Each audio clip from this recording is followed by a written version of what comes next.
నమస్కారం. వ్యూస్ ఛానల్‌కి స్వాగతం.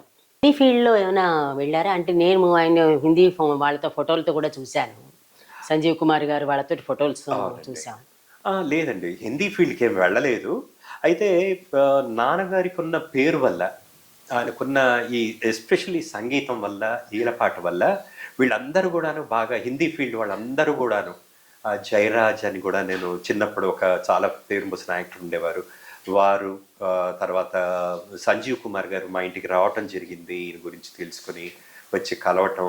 ఆయన ఆఫ్‌కోర్స్ చాలా యంగ్‌గా ఉన్న రోజుల్లో. అవును. సో, వచ్చి కలవటం ఇలా చాలామంది.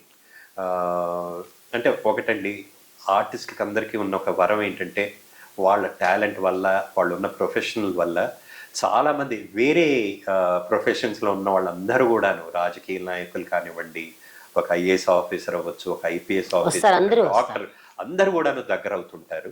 సో, నాన్నగారికి ఉన్న తన అద్భుతమైన టాలెంట్ వల్ల చాలామంది క్లోజ్ అవ్వటం. యూనియన్ మినిస్టర్స్ ఏంటండి, పివి నరసింహారావు గారు. సో, వారు గూడాను నాన్నగారికి బాగా క్లోజ్ అని నేను విన్నాను. అందులో ఆయనకి మరీ అభిమానం కూడా ఎక్కువ కళలంటే. కళలంటే చాలా ఇష్టం. సో, నాకు ఎప్పుడు తెలిసిందంటే, మన ప్రభాకర్ రావు గారు, పివి రంగారావు గారు వాళ్ళని నేను కలిసినప్పుడు వాళ్ళేదో నన్ను ఏదో టీవీ ఆర్టిస్ట్‌ని కలుస్తున్నాను, రామకృష్ణుని అని అనుకున్నారు తప్పించి, నేను వాళ్ళు అనగానే నేను ఫస్ట్ వెళ్ళిపోయి చెప్పా. ఫలానా అండి నేను అని. ఫలానా అండి అని. సో, చెప్పగానే వాళ్ళు అప్పుడు నన్ను వేరే యాంగిల్‌లో చూసి మారిపోతుంది వెంటనే. మారిపోయింది. ఓహ్! రామకృష్ణ అంటే ఓన్లీ దూరదర్శన్ అనౌన్సర్ కాదు, ఆర్టిస్ట్ కాదు. బట్ ఈవెన్ రఘురామ గారి అబ్బాయి అనేది. సో, అప్పుడు వాళ్ళు నాతో ఇంకా ఎన్నో విషయాలు నాతో మాట్లాడటం, చేయటం, నన్ను చాలా బాగా పలకరించడం అవన్నీ జరిగాయన్నమాట. ఆయన ఇప్పుడు ఇంత కెరీర్‌లో ఎప్పుడైనా బాధపడిన సంఘటనలు గాని, సంతోషపడిన సంఘటనలు గాని ఎప్పుడైనా ఇంట్లో ప్రస్తావించేవారా? లేతే అన్నిటిని సమానంగా తీసుకొని వదిలేసేవారా అసలు? అంటే అమ్మగారు చెప్తేనే తెలియాలి మీకవన్నీ. యాహ్! అంటే నేను చూసినంత వరకు ఇంట్లో మనం మాట్లాడుకుంటుంటాం. మేము పెద్దవాళ్ళయ్యాక కూడాను మదర్ ఎప్పుడైనా చెప్పే విషయాన్ని బట్టి ఆహ్, నాన్నగారికి లక్కీగా కోపం అనేది లేదు. తర్వాత మెంటాలిటీ వైస్ ఒక పాజిటివ్ అవుట్‌లుక్కేనండి. సో, తను ఏదైనా గూడాను ఫిల్మ్ ఇండస్ట్రీలో గావచ్చు, ఇంకేదైనా కావచ్చు, స్టేజ్ అవ్వచ్చు. తను దేన్ని గూడాను ఇంక నెగెటివ్‌గా తీసుకోలేదు. ఆయన తన టాలెంట్‌ని నమ్ముకున్నారు. సో, తను ఒకటే అనుకునేవారంట. నాకున్న ఈ టాలెంట్ వల్ల నేను ఎవ్వరికి గూడాను భయపడే అవసరం తల లేదు. వంచక్కర్లేదు. తల వంచనక్కర్లేదు. నాకు ఆ దేవుడు అభయం అనండి, లేకపోతే వరం ఉన్నంత కాలం, నాకు వాళ్ళ ఇదున్నంత కాలం, నాకు ఇంకేమీ కాదు అనే నమ్మకం మీద ఆయన సర్వైవ్ అవుతూ వచ్చారు. దేన్ని గూడాను ఆయన ఏ రోజు గూడాను టెన్షన్ పడటం గానీ, అసలు అంతెందుకంటే నాకు తెలిసి ఈ విషయం మాత్రం నేను పర్సనల్‌గా చూశాను. పద్మశ్రీ అవార్డు విషయంలో గూడాను చాలామంది అసలు మీ పేరు మేము రికమెండ్ చేస్తాం. మీరు పద్మశ్రీకి అర్హులు. మీరసలు ఎందుకు దీని గురించి పట్టించుకోవట్లేదంటే ఆయన ఒకటే అనేవారు. నాకు పద్మశ్రీ ఇవన్నీ ఎందుకండి? ప్రజలు నన్ను ఇంతగా నన్ను అభిమానిస్తున్నప్పుడు. అదే పెద్ద భారతరత్న అది. అంటే నేను ఇప్పుడు ఈ కాలంలో గూడా నాన్నగారు చనిపోయి దాదాపు 40 సంవత్సరాలు అవును. దాటిపోయింది. అవును. తర్వాత నాకు చెప్పేవాళ్ళు. పెద్ద పెద్ద ఆఫీసర్స్ అండి. ఐపీఎస్, ఐఏఎస్ ఆఫీసర్స్ ఆయన స్టేజ్ మీద నాటకం చేసి బయటికిలా రాగానే, మనం దేవుడి గుడిలో మొత్తం సాష్టాంగ నమస్కారం చేసినట్టు ఆయనకి చేసేవారంట. పెద్ద పెద్ద అది అఫీషియల్స్. అది. అంతకు సో, మించి అది వాళ్ళకి అంతకు మించిన ఇంక ఏం కావాలండి? సో, అది నాకు చాలు అని ఇలా చాలా ఒక భావంతో చెప్పేవారు అని చెప్పేసి నేను విన్నాను. అయితే అనుకోకుండా అది వచ్చింది నాన్నగారికి పద్మశ్రీ అవార్డ్ రావటం.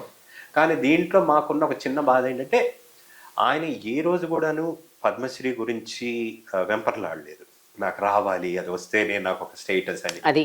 అది ఏ రోజు ఆయన అసలు దానికి ఇంత గూడాను ప్రామినెన్స్ ఇవ్వలేదు. అయితే లక్కీగా వచ్చింది.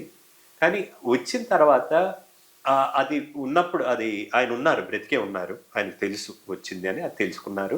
అయితే చనిపోయింది మాత్రం వితిన్ 1 మంత్‌లో ఎప్పుడో చనిపోయారు. చనిపోయినప్పుడు ఈ అవార్డ్ ఇంటికి ఆయన చనిపోయిన రోజు బాడీ ఇంట్లో ఇంకా పెట్టుంది. ఆ రోజు వచ్చి డెలివరీ అయింది. సో, అందరికి గూడాను ఇంక ఇది చూసాక ఇంకా ఎక్కువ బాధ కలిగింది. చాలా రెట్టింపు అవుతుంది. అయ్యో! ఈ వ్యక్తి అసలు ఏ రోజు గూడా పద్మశ్రీ గురించి ఆలోచించలేదు. అవార్డ్స్ గురించి ఆలోచించలేదు. కానీ ఎస్పెషల్లీ పద్మశ్రీ గురించి. అయితే అలాంటిది ఈ రోజు వచ్చి ఆయనకి అందించారా అనేది ఆ రోజు కొద్దిగా బాధ కలిగించింది. అంటే పద్మశ్రీ రావటం హ్యాపీయే. అది కాదు కదా ఆయన అలా అలా ఆయన అది ఎంజాయ్ చేయడానికి లేని సిచ్యుయేషన్. అది ఆయన ఉన్నప్పుడు ఆయన చేతికి అందించుంటే ఇంకెంత పాపం ఆయన ఆనందపడి ఉండేవాడు, చేతికి తీసుకొని దాన్ని చూసి డెఫినెట్ గా అవన్నీ అని. మనం ఎక్స్పెక్ట్ చేయకపోయినా అన్ఎక్స్పెక్టెడ్ గా వచ్చింది ఎప్పుడు ఆనందమే మనకి. అదే సో అయితే ఇక్కడ ఇంకొకటి కూడా మీరు ఇప్పుడు ఈ పద్మశ్రీ గురించి చెప్పినప్పుడే విజయవాడలో ఉన్న జింఖానా గ్రౌండ్స్కి నాన్నగారి పేరు అప్పుడు అనౌన్స్ చేశారు, కానీ ఇప్పుడు పర్మనెంట్ చేశారా లేదా అండి? ఇంకా లేదండి, అది ఆ గ్రౌండ్ కూడాను నాకు తెలిసినంత వరకు మరి అంత పెద్దగా పేరుందో లేదో నాకు ఐడియా లేదు. ఒకప్పుడు బాగా ఉంది, సర్కస్ అవి కూడా నడుస్తూ ఉండేవి అక్కడ. దానికి పెట్టారు, అయితే అది మళ్ళీ దానికి అంత ప్రాచుర్యం ఇచ్చినట్టు లేదు, దానికి అంత ఇంపార్టెన్స్ ఇచ్చినట్టుగా లేదు.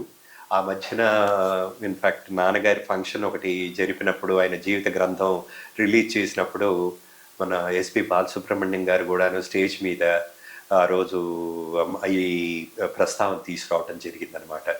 ఆయన కూడా ఆ రోజు అన్నారు, అయ్యో ఇలాగా అప్పుడు పెట్టారంట, దానికి ఇంకా కొద్దిగా ఆ పేరు ఆయనది ఇంకా చిరస్థాయిగా ఉండిపోయేటట్టుగా చేస్తే బాగుంటుంది అని చెప్పేసి.